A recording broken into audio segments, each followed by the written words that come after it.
आपने कभी नोटिस किया है, घर की सबसे एक्टिव, सबसे रिस्पॉन्सिबल इंसान माँ, दादी या नानी वही होती है जो सबसे ज्यादा जॉइंट पेन से परेशान रहती है। कमर का दर्द, घुटने का दर्द, गर्दन की झंझनाहट, रोज सुबह उठते ही एक ही लाइन, अब तो दर्द की आदत सी हो गई है। लेकिन एक सच्चाई बताऊं, दर्द की नहीं, दर्द को इग्नोर करने की आदत होती है कि नहीं? सच मुझे बताइए आप।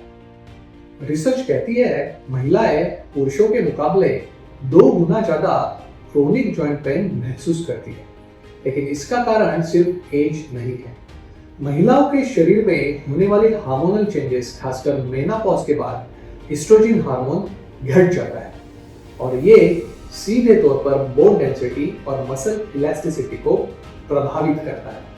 साथ ही आयरन और कैल्शियम की कमी, हर महीने के नेचुरल साइकिल्स के बाद मिनरल्स का लॉस, ये सब मिलकर मसल्स को वीक और जॉइंट्स को सेंसिटिव बना देते हैं। लेकिन सबसे बड़ा फैक्टर है इंडियन लाइफस्टाइल। वो सब का ख्याल रखती है, पर अपना रेस्ट, पोस्चर और न्यूट्रिशन हमेशा आखिर में आता है। मैं रोज ऐसे क्लाइंट्स देखता हूँ, एक माँ जो सुबह 5 बजे उठकर पूरा घर संभालती है, किचन से ऑफिस और ऑफिस से फिर घर, उसका शरीर एक ही पोस्चर में काम करता रहता है, बिना ब्रेक, बिना रिकवरी। और बॉडी क्या करती है? पहले एडजस्ट, फिर कॉम्पनसेट, फिर लॉक, पहले स्टिफनेस, फिर पेन, फिर स्वेलिंग, और जब तक हम रिएक्ट करते हैं, दर्द सिर्फ मसल में नहीं, बोन और कार्टिलेज तक पहुंच चुका हुआ। पेन कभी एक दिन में नहीं आता दोस्तों, वो सालों तक छुपा रहता है, छोटे छोटे सिग्नल्स देता रहता है, हम बस उसे सुनना नहीं सीखते। That is the truth. Joint pain का कारण सिर्फ वेयर एंड टेयर नहीं होता, असली कल्प्रिट होता है मसल इंबैलेंस और एसिड बिल्डअप।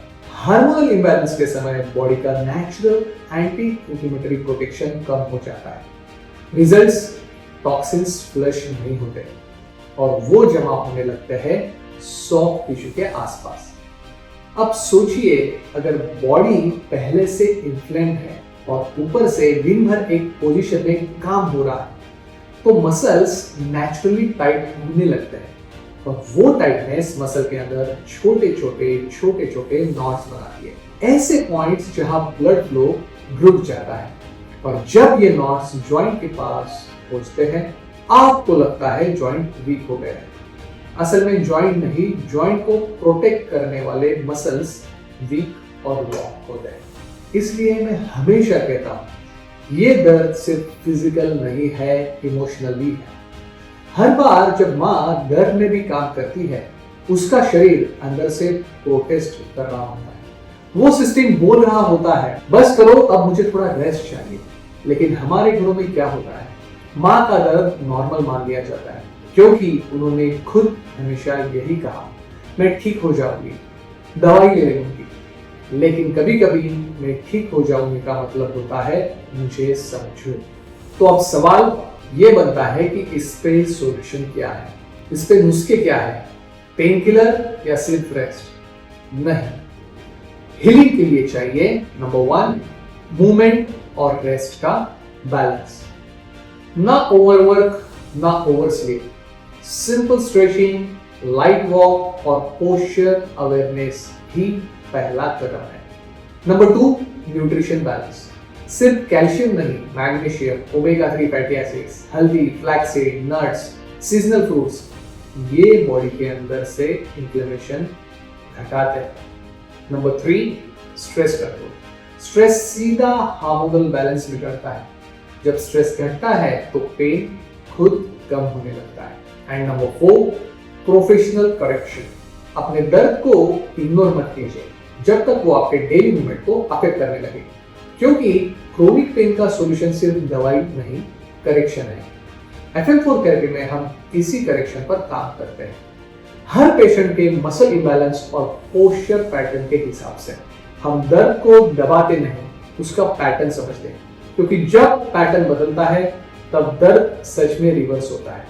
ये अप्रोच सिर्फ पेन कम नहीं करती, ये बॉडी के अंदर के एसिड इम्बैलेंस और मसल वीकनेस को भी ठीक करती है, ताकि आप फिर से वही कंफर्ट, कॉन्फिडेंस और एनर्जी महसूस कर सके। और सबसे जरूरी, आपको समझ में आता है कि पेन एज का साइन नहीं, एक मैसेज है जो कहता है अब मुझे थोड़ी केयर और सही मूवमेंट चाहिए। आपका शरीर आपसे नाराज नहीं है, बस थोड़ा थक गया है, और जब आप उसे समझने लगते हैं, हीलिंग अपने आप शुरू हो जाती है। अपने दर्द को नजरअंदाज मत कीजिए, क्योंकि जब केयर सेंस के साथ होती है तो हर दर्द का सॉल्यूशन होता ही होता है। तो आज का वीडियो आपको कैसे लगा मुझे कमेंट बॉक्स में जरूर बताइए, और हमारे चैनल को सब्सक्राइब करना ना भूलें। Thank you.